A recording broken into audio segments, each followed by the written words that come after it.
आधी रात का समय था। एक गाड़ी हवा से बातें करती लोनावला की घुमावदार सड़कों पर दौड़ी चली जा रही थी। गाड़ी के अंदर तेज म्यूजिक चल रहा था और अंदर बैठे चारों नौजवानों अक्षय, रवि, आयशा और आदि ने अपने हाथ में एक एक कोल्ड ड्रिंक की बोतल पकड़ी हुई थी जिसमें उन्होंने शराब मिला रखी थी। शराब के नशे में झूमते हुए अचानक ही अक्षय ने गाड़ी में ब्रेक लगा दिया। अचानक ब्रेक लगने के कारण चारों को एक जोरदार झटका लगा और जैसे शराब का नशा एक झटके में चूर हो गया। घबराते हुए रवि, आदि और आयशा गाड़ी से बाहर निकल आए। क्या हुआ अक्षय, इतनी जोर से ब्रेक क्यों लगा दिया? सब ठीक तो है ना? लगता है डिक्की खुली रह गई है। जा दी, तू चेक करके आ। कुछ नहीं हुआ बे, बस वैसे ही मजे ले रहा था। इसका बर्थडे है, इसे परेशान करना तो बनता है ना। तुम्हें अगर ज्यादा मस्ती सूझ रही है तो हटो, मैं ड्राइव करती हूँ। गाइस, मुझे लगता है अक्षय पीकर आउट हो चुका है। ए आयशा, चुप करके बैठना पीछे। बोला ना तुझे मजाक कर रहा था। आदि आ जाना यार, कुछ नहीं है डिक्की में, बैठ जल्दी। आशा के बुलाने पर आदि भी आकर अपनी सीट पर बैठ जाता है और अक्षय वापस से गाड़ी स्टार्ट कर देता है। यार 100 की स्पीड में भागती गाड़ी में तूने ब्रेक लगा दिया। अगर गाड़ी पहाड़ से नीचे गिर जाती तो अभी इन वादियों में भूत बनकर घूमते अपन लोग हैं। यार प्लीज ऐसा करो, किसी लॉज पर गाड़ी रोक दो, हम लोग सुबह निकलेंगे। अब तेरी क्या प्रॉब्लम है? तुम लोग समझ नहीं रहे हो यार, तुम सबको चढ़ गई है, अपने होश में नहीं हो तुम लोग। इस तरह लॉन्ग ड्राइव पर जाना सही नहीं है और तुम लोग अभी इस हाईवे के बारे में ज्यादा कुछ जानते भी नहीं हो। यार तेरा ही बर्थडे मनाने जा रहे हैं, तू सारा मजा मत खराब कर। अच्छा बता, क्या प्रॉब्लम है इस हाईवे में? यार मैंने बोला ना, ये रास्ता सही नहीं है। यहाँ के लोकल्स का कहना है कि आगे पहाड़ी पर अक्सर रात में एक्सीडेंट होते हैं। क्या बकवास है ये? एक्सीडेंट किस रोड पर नहीं होते हैं? हाँ, इसमें क्या नई बात है? होते हैं, सब जगह होते हैं, लेकिन यहाँ पर वजह कुछ और होती है। बस तू यू टर्न लो और पीछे चलो। अब तो तूने चैलेंज कर दिया भाई को, अब गाड़ी नहीं रुकने वाली। आदि के लाख रिक्वेस्ट करने पर भी अक्षय ने फिर से गाड़ी का गियर बढ़ाया और एक बार फिर से उनकी गाड़ी हवा से बातें करने लगी। आदि की बातें भूलकर बाकी के दोस्त भी अंग्रेजी गाने की धुन पर आंख बंद करके थिरक रहे थे, लेकिन आदि अभी भी अक्षय के साथ आगे की सीट पर थोड़ा सिकुड़ा सहमासा बैठा हुआ था। रात का सन्नाटा हर गुजरते पल के साथ गहराता जा रहा था। रात के तकरीबन 2 बज गए थे। पीछे की सीट पर बैठे बैठे रवि अब झपकियां लेने लगा था।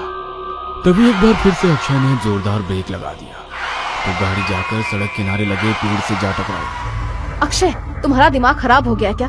ये क्या मजाक लगा रखा है बार बार? अब तुम चुपचाप ड्राइविंग सीट से उतरो, नहीं तो अच्छा नहीं होगा। अरे यार, कोई मजाक नहीं है। मेरी गाड़ी के सामने अभी अभी ना जाने कहां से एक लड़की आ गई थी। अच्छा, तो अब कहाँ गई वो लड़की? मुझे तो यहाँ कोई लड़की नजर नहीं आ रही। मेरा यकीन करो आयशा, गाड़ी के सामने एक लड़की थी। उसे देखकर ही मैंने ब्रेक लगाया तो गाड़ी डिसबैलेंस होकर इस पेड़ से जा टकराई। ट्रस्ट मी, मैं कोई मजाक नहीं कर रहा। रात के 2 बज रहे हैं। इतनी रात को इस सुनसान सड़क पर कोई लड़की क्यों घूमेगी? और अगर तुम्हारी बात मान भी ले कि यहाँ कोई लड़की थी, तो अब वो लड़की कहाँ है? आदि, तुम तो अक्षय के साथ ही बैठे थे ना, तुम्हें कोई लड़की दिखाई दी? मुझे तो कोई लड़की दिखाई नहीं दी। पता नहीं अक्षय क्या कह रहा है। मुझे कुछ समझ में नहीं आ रहा है यार, लड़की अचानक कहाँ गायब हो गई। समझ लो हमारा एक्सीडेंट होते होते बचा है अभी।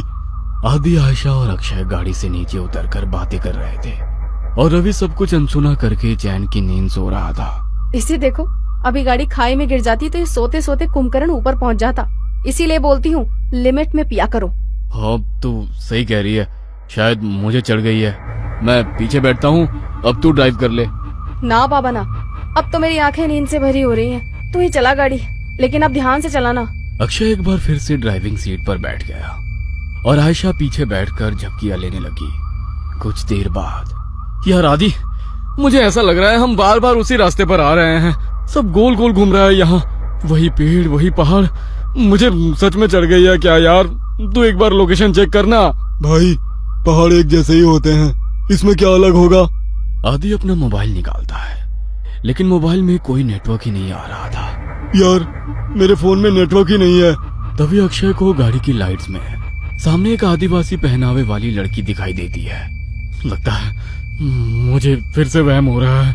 अगर अब मैंने ब्रेक लगाया तो ये सब मिलकर मुझे ही पहाड़ से नीचे फेंक देंगे। अक्षय लड़की की ओर गाड़ी बढ़ाने लगता है। अरे तुझे दिखाई नहीं दे रहा? सामने कोई लड़की है, उसे गाड़ी से उड़ा ही देगा क्या? आदि की बात सुनकर अक्षय लड़की से कुछ दूरी पर ही गाड़ी रोक देता है। अक्षय, अचानक ये लड़की कहाँ से आ टपकी? चुपचाप गाड़ी आगे बढ़ा। मुझे कुछ ठीक नहीं लग रहा है, बाहर मत निकलना। अरे यार, बहुत घबराई हुई लग रही है और रात भी हो रही है। देखने तो देख क्या बात है। मैं बोल रहा हूँ ना, ये रास्ता सही नहीं है यार। यहाँ पर अक्सर लोगों को छलावा लग जाता है। तो फिर शुरू हो गया। तभी वो लड़की दौड़ते हुए उनकी गाड़ी के पास आ जाती है। मुझे भूलनपुर तक छोड़ दो साहब, आपकी बड़ी मेहरबानी होगी। क्या बात है, डरी हुई क्यों लग रही हो? साहब, वो लोग मेरे पीछे लगे हैं, आप बस जल्दी से यहाँ से चलो, नहीं तो कुछ भी हो सकता है। लड़की की बात सुनकर अक्षय गाड़ी का दरवाजा खोल देता है और लड़की आकर आयशा के बगल में बैठ जाती है। आपका बहुत बहुत शुक्रिया साहब, आज तो मैं बाल बाल बची हूँ। आपको पता नहीं है साहब, इतनी रात गए इधर निकलना सही नहीं है। यहाँ रात गए अपने शिकार की तलाश में छलावा घूमता है। कहते हैं जिसके ऊपर छलावा की नजर पड़ जाए फिर वो नजर बांध देता है, उसके बाद आप वही देखोगे जो वो आपको दिखाएगा। लेकिन तुम भाग क्यों रही थी? कौन था तुम्हारे पीछे? साहब, मैं छलावा की पकड़ में आ गई थी, बड़ी मुश्किल से अपनी जान बचाकर भागी हूँ। लड़की अभी अपनी कहानी सुना ही रही थी कि सामने से कुछ लोग मशाल लेकर सड़क के बीचों बीच खड़े हो जाते हैं। अरे, ये लोग ऐसे सड़क घेर कर क्यों खड़े हो गए हैं? कौन है ये लोग? ओ शिट, हॉर्न बजा जल्दी। इन लोगों पर हॉर्न का कोई असर नहीं पड़ रहा है यार। एक तो घुरे जा रहे हैं और अपनी जगह से टस से मस तक नहीं हो रहे हैं। मुझे तो बहुत गुस्से में लग रहे हैं। क्या करूं, पतली सी सड़क है, अगर ये सामने से नहीं हटे तो गाड़ी रोकनी पड़ेगी। गाड़ी रोकते ही कहीं इन्होंने हम पर हमला कर दिया तो? साहब, ये आदमी नहीं है, आप बस गाड़ी मत रोकना। अगर इन्होंने हमें पकड़ लिया तो अच्छा नहीं होगा, हम में से कोई नहीं बचेगा। क्या मतलब है तुम्हारा? मैं उन पर गाड़ी चढ़ा दूं? नहीं नहीं, ये मुझसे नहीं हो पाएगा। अक्षय की गाड़ी धीरे धीरे उस भीड़ के नजदीक पहुंच रही थी। भीड़ में खड़े लोगों के हाथों में जलती हुई मशाल और लाठी डंडे दिखाई पड़ रहे थे। इसके साथ ही उनके चेहरे पर गुस्सा भी साफ साफ देखा जा सकता था। जैसे ही गाड़ी उस भीड़ के नजदीक पहुंचने को हुई, अचानक ही अक्षय को दाईं ओर एक मोड़ दिखाई दिया और उसने गाड़ी उधर ही घुमा दी। अब गाड़ी उस सुनसान रास्ते पर दौड़ती चली जा रही थी। अचानक ही आयशा की नींद टूट जाती है। अरे यार, ये लड़की कौन है और ये कहाँ आ गए हम लोग? यार आयशा, हम अपनी आंखों से छलावा देखकर आ रहे हैं। बस लास्ट मोमेंट पर अक्षय ने इस रोड पर गाड़ी घुमा ली, नहीं तो पता नहीं आज क्या होता।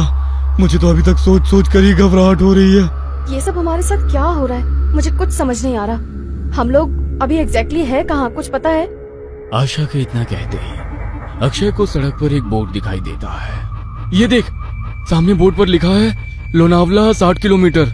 लो, हम तो बस 1 घंटे में लोनावला पहुंचने वाले हैं। लेकिन लोनावला पहुंचने में तो 8 घंटे लगते हैं ना, इतनी जल्दी हम लोग लोनावला कैसे पहुंच सकते हैं? आखिर ये कौन सा रोड है जो इतनी जल्दी वहाँ पहुंचा रहा है?